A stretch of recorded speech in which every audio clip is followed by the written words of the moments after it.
What do you pack when you are about to embark on a 1,000-kilometer journey on semi-wild Mongolian horses and you're only allowed 5 kgs worth of stuff? Just don't forget that. I'm serious. That is what we're going to be talking about in today's video, so be sure to stay tuned. One of the first things that you're going to want to pack is actually beef jerky, which kind of seems like quite obvious. I happened to carry some beef jerky with me, and there happened to be a situation when I was in Mongolia where I was riding with a friend, someone that I met kind of en route, and we didn't quite make it to the horse station, but we also couldn't find any gurs at that time. So what we did is we found like an abandoned place to sleep, and we slept there for the night. So we didn't have any dinner, of course, and also, you know, the next morning we didn't have any breakfast. So because I had packed some beef jerky, and actually I had packed a few extras, so I was able to feed myself and my friend for dinner and for breakfast the next morning. So by carrying I had little like small pieces of beef jerky, and that was like a lifesaver because, you know, when you're riding in this race, like it's super intense, it's super high energy and athletic, and like you're burning a lot of calories in the day, and you do not want to be skipping dinner and breakfast, you know, skipping 2 meals, because you will definitely pass out or get sick or whatever. So the fact that I had that kind of beef jerky spare in my saddle packs, that actually saved us that night. So I am very thankful that I did that. Another thing that you're definitely going to want to pack are some bungee cords. Now, in the Derby, they do actually give you like a little small saddle bag, but what I did is I used bungee cords to actually strap my jackets on top of the saddle pack. Now, the reason for this was because I wanted to be able to access my jackets quickly and easily without digging around, because once the saddle and the saddlebags are on the horse, you are not unzipping and opening things, okay? You are not able to dig inside your saddlebags. So I used the bungee cables in order to actually be able to access my jackets super quickly and super easily. But then also make sure when you are strapping the bungees around your jacket, make sure, and this is super important, that you do not have anything flapping or dangling, okay? There cannot be a single thing which accidentally touches the horse, which they are not ready for, okay? These horses are not trained and they are not used to little jackets flapping around on their butts. The next thing that I'm going to suggest that you bring are actually tall boots and not small half boots or paddock boots. And the reason that I personally used tall boots, but also recommend that you also consider using tall boots, and I don't mean like tall boots as in show jumping, like competition boots. I mean tall boots like, you know, Dublin River boots, or I don't know, Ariat boots. So they're a bit waterproof, and they are going to keep your feet dry, which in this race is extremely important. And if you don't believe me, just look up pictures from the Derby of people who have actually chafed in this competition, okay? You do not want to chafe, you don't want things to rub, and you don't want your feet to be soggy or wet. That is how bad things happen. Speaking of which, you are also going to want to make sure to bring 2 pairs of breeches. Now, the breeches that I suggest are actually Iridon jodhpurs, and these are super thin, like spandexy material, and they are quick dry. Okay, so no matter, I actually got caught in a hailstorm. Of course, it rains randomly. So what I did is I had 2 breeches, one obviously which I was wearing, and then I would rotate them every other day so that the pair that I was wearing the day before would have a chance to dry. And actually, the breeches would dry as I was wearing them, so I was never too concerned about it. But it definitely, these type of breeches in particular, they're not waterproof, but they do dry really quickly, and I didn't have any kind of rubbing or chafing at all during the Derby, and I'm gonna say that probably that's part of the reason.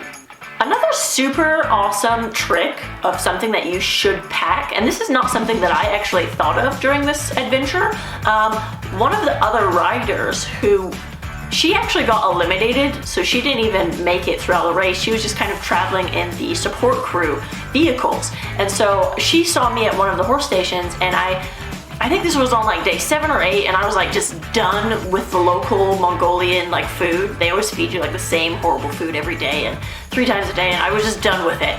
So, you know, I was just like gonna skip breakfast or whatever. Like I just couldn't fathom another meal of this weird noodle fatty soup thing. And she actually gave me her oatmeal, which she had packed. So, I mean, it was awesome. I mean, you just pour some hot water on it, which we had access to at the horse stations. So that became my staple food for the next few days while I actually finished the Derby.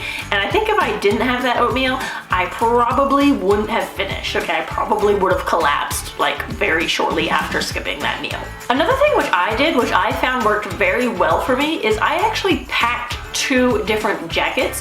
One of them was just a waterproof like rain jacket, and then the other one was one of those like really fluffy kind of goose downy jackets for when it's really cold. And I think I actually probably even slept in this jacket a couple of nights, so I still had my sleeping bag, but it does get quite cold in Mongolia, so I think I probably did spend a couple of nights actually sleeping in that jacket. And the reason I would suggest 2 jackets is, first of all, you want to make sure that your jackets aren't very like crinkly and making a lot of noise. Again, these horses are not used to that kind of stuff, okay? So they are going to react if you are making a lot of noise when you go to get on or off of your horse.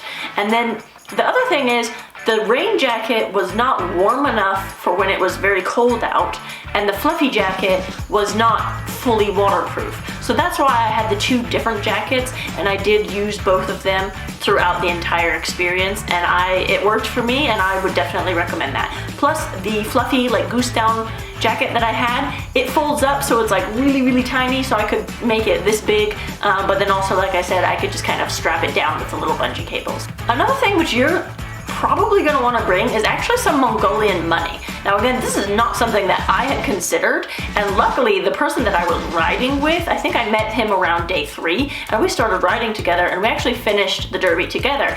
And he had been smart and brought some Mongolian money, and thankfully he did, because we were not really in it to win it, we just kind of wanted to finish, but we were very tempted a few times. We would look at our little GPS and be like, there's a little like Somme, like a little small town, and it's like a 15-kilometer detour, what do you think?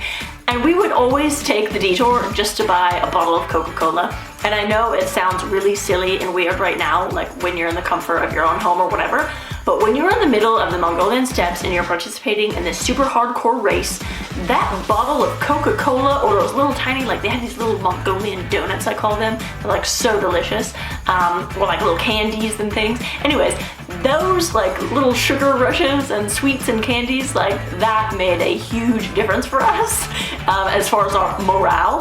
And you know what, we had a blast, like we had a really good time. Probably if you're in it to win it, then I don't know, maybe you won't have time to stop for a bottle of Coca-Cola. But like I said, I also got stuck in between horse stations, and we ended up paying some locals to let us sleep in a little kind of abandoned room one of the nights. So again, that wouldn't have been possible if we didn't have a little bit of Mongolian cash with us. Another thing which I suggest that you bring is a little tiny GoPro. You're not really going to be able to charge your GoPro during this ride, so make sure you bring enough spare batteries or some kind of way for you to charge it. If that's an option, personally, I would just bring a whole bunch of spare batteries, to be honest, and make sure that they're all fully charged at the start of the trip. But having a little tiny GoPro or something, I think is very, very good. This is a super awesome experience, and you're gonna want to remember some of the memories, and definitely film yourself even in your low points, you know, at the end of the day when you're feeling like crap. Just take out your little GoPro and make a little like selfie, kind of like, today this is what happened and I feel like crap today. And trust me, it sounds weird, and it sounds weird to like go and talk to yourself in front of the camera, but you know what, you're gonna have these memories forever, and it's just something really cool to have. Now you're also probably gonna want a helmet mount or a little chest mount for your GoPro. Probably I would stick with the helmet one as far as if I fell off. I don't know if the chest one would maybe hurt if I fell on my chest. But yeah, that's, again, it's just kind of your preference, or you could even have a little kind of selfie stick for your GoPro, so that way it's not attached to you, but then that would require you, you know, digging around for your GoPro and things like that. So yeah, it's kind of up to you, but have a GoPro or some kind of action camera which is waterproof, and then also some spare batteries and a little mount for it. Another great tip, which is something that I actually did, which really worked for me. So I almost never stayed the night in the gers, like the horse stations, which were supplied by the organization. So what I did is I always stayed in just random Mongolian families' gers. And so I would just walk up, ride my horse when I saw these little white tents in the distance, and that's where I would spend my nights. And so what I did, which was really helpful and clever, is I had a little piece of paper, and again, I don't know how accurate it was, but I had put into Google Translator, hi, my name is Crystal, I'm competing in a horse race, could you help me, take care of my horse for the night and maybe give me a place to sleep and, something like that, and, a hot meal would be nice, or, I kind of Google translated something. Again, don't really know how accurate it translates, but I would hand it to them, they would read it, they all got excited, the man would grab my horse and help me take care of my horse, the ladies would invite me in, they gave me a place to sleep, and we would all kind of sign language and play charades with each other while I ate their dinner. So it obviously worked enough that they were welcoming and invited me in. So I would definitely suggest having something like that. Just print it off, keep it on your person. And then the last thing which I would suggest, which you should bring, is a very good high quality sleeping bag. Don't go cheap when it comes to the sleeping bag. Mongolia is super, super cold at nighttime. It hails, it rains, it goes from summertime like hot to freezing cold like that. So make sure you're not cheap when it comes to the sleeping bag. I splurged a little bit, and you know what? I did the Mongol Derby, I think, gosh, what year was that? 2014. It's now 2020 at the time of this video. I still have that same sleeping bag, okay? It's still just as good as it was when I bought it. So I didn't see it as like a waste of money. I've used it many times before and after the Derby. No, sorry, I didn't use it before the Derby, but I did definitely use it after the Derby. So it's super lightweight, it folds up, so it's quite small. It did fit in my little saddle bag.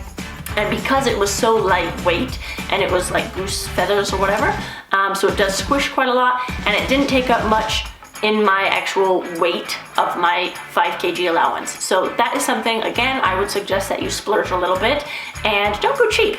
Hopefully you found this video helpful, and please remember to hit the subscribe button. And we have other similar videos about the Mongol Derby, like how to survive the Mongol Derby. We have a whole bunch of resources and articles for you on our website, equestrianadventuresses.com. And we also have a super handy Mongol Derby packing list, again, on the Equestrian Adventuresses website. I'm gonna include a link in the show notes below, so make sure that you click on it, get all of our different, I have a whole list of different packing items, which I personally recommend. So yeah, it's worth taking a look at, and hopefully you found this helpful, and I hope to see you next time.